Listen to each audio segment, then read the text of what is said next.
ಇವತ್ತು ನಾಟಿ ಚಪ್ರದ ಅವರೆಕಾಳಲ್ಲಿ ಈ ಒಂದು ರೆಸಿಪಿನ ಶೇರ್ ಮಾಡ್ತಾ ಇದ್ದೀನಿ. ಇದು ರಾತ್ರಿ ಊಟಕ್ಕೆ ಅಂತ ಅಂದರೆ ಚಪಾತಿ ರೊಟ್ಟಿ ಊಟಕ್ಕೆ ತುಂಬಾ ಚೆನ್ನಾಗಿರುತ್ತೆ.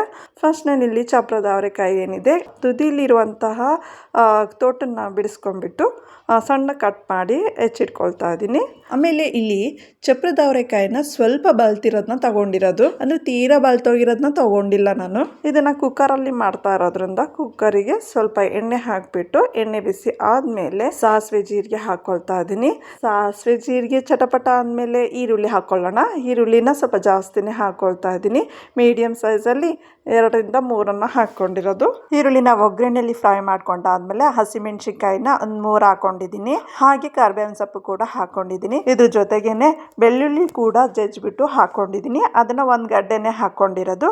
ಈ 3 ಒಟ್ಟಿಗೆ ಒಂದ್ಸಲ ಫ್ರೈ ಮಾಡ್ಕೊಂಡ್ಬಿಡೋಣ.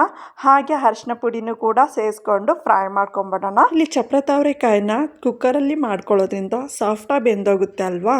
ಈಗ ಚಪ್ರದ ಅವರೆಕಾಯಿನ ವಾಶ್ ಮಾಡ್ಬಿಟ್ಟು ಸಣ್ಣಕ್ಕೆ ಹೆಚ್ಚಿಟ್ಕೊಂಡಿದ್ವಲ್ಲ, ಈಗ ಅದನ್ನ ಹಾಕೊಳ್ತಾ ಇದ್ದೀನಿ. ಈರುಳ್ಳಿ ಒಗ್ಗರಣೆ ಜೊತೆಗೆ ಮಿಕ್ಸ್ ಮಾಡಿಬಿಟ್ಟು ಸ್ವಲ್ಪ ಹೊತ್ತು ಬೇಯಿಸ್ಕೊಳ್ಳೋಣ. ಈಗ ಟೊಮೊಟೊ ಹಾಕೊಳ್ತಾ ಇದ್ದೀನಿ. ಟೊಮೊಟೊನ ಮೀಡಿಯಂ ಸೈಜಲ್ಲಿ 2 ಹಾಕೊಂಡಿರೋದು. ಟೊಮೊಟೊ ಹಾಕೊಂಡಾದ್ಮೇಲೆ ಈ ಚಪ್ರದ ಅವರೆಕಾಯಿ ಜೊತೆಗೆ ಮಿಕ್ಸ್ ಮಾಡಿಬಿಟ್ಟು ಸ್ವಲ್ಪ ಹೊತ್ತು ಬೇಯಿಸ್ಕೊಳ್ಳೋಣ.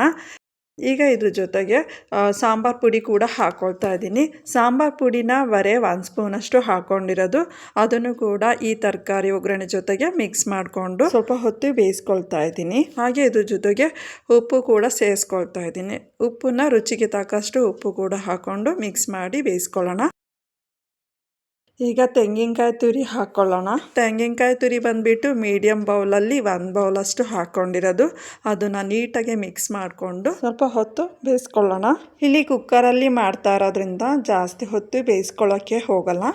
ಜಸ್ಟ್ ಹಂಗೆ ಅಲ್ಲಲ್ಲೇ ತಿರುಗಿಸ್ಕೊಂಡು ಬೇಯಿಸ್ಕೊಳ್ತಾ ಹೋಗ್ತೀನಿ. ಈಗ ಸ್ವಲ್ಪ ನೀರು ಹಾಕ್ಕೊಳ್ಳೋಣ. ಅಂದರೆ ಚಪ್ರದ ಅವರೆಕಾಯಿ ಬೇಯಬೇಕಲ್ವಾ, ಸೊ ಹಾಗಾಗಿ ಸ್ವಲ್ಪ ನೀರನ್ನು ಹಾಕ್ಕೊಂಡು ಮಿಕ್ಸ್ ಮಾಡಿಬಿಟ್ಟು ಕುಕ್ಕರಿಂದ ಕ್ಯಾಪ್ ಏನಿದೆ ಅದನ್ನು ಕ್ಲೋಸ್ ಮಾಡಿಬಿಟ್ಟು ಒಂದೇ ಒಂದು ವಿಷಲ್ ಹಾಕಿಸ್ತಾ ಇದ್ದೀನಿ. ವಿಷಲ್ ಫುಲ್ ಕಂಪ್ಲೀಟಾಗಿ ಆರಿದ್ಮೇಲೆ ಓಪನ್ ಮಾಡಿಬಿಟ್ಟು ನೀಟಾಗಿ ಒಂದ್ಸಲ ಮಿಕ್ಸ್ ಮಾಡ್ಕೊಳ್ಬೇಕಾಗುತ್ತೆ. ಇಲ್ಲಿ ಚಪ್ರದ ಅವರೆಕಾಯ್ದು ಪಲ್ಯ ಏನಿದೆ ಅದು ರೆಡಿ ಆಯಿತು. ಇದು ಚಪಾತಿ ರೊಟ್ಟಿ ಊಟಕ್ಕೆ ತುಂಬಾ ಚೆನ್ನಾಗಿರುತ್ತೆ. ಖಂಡಿತ ಈ ವಿಧಾನದಲ್ಲಿ ಒಂದ್ಸಲ ಟ್ರೈ ಮಾಡಿ ನೋಡಿ, ತುಂಬಾ ಟೇಸ್ಟಿಯಾಗಿರುತ್ತೆ. ಈ ವಿಡಿಯೋ ಇಷ್ಟ ಆಗಿದ್ದಲ್ಲಿ ಪ್ಲೀಸ್ ಲೈಕ್ ಮಾಡಿ, ಶೇರ್ ಮಾಡಿ. ಒಂದು ವೇಳೆ ನೀವು ಈ ಚಾನಲ್ಗೆ ಸಬ್ಸ್ಕ್ರೈಬ್ ಆಗಿಲ್ಲ ಅಂದರೆ ಸಬ್ಸ್ಕ್ರೈಬ್ ಮಾಡ್ಕೊಳ್ಳಿ. Thank you.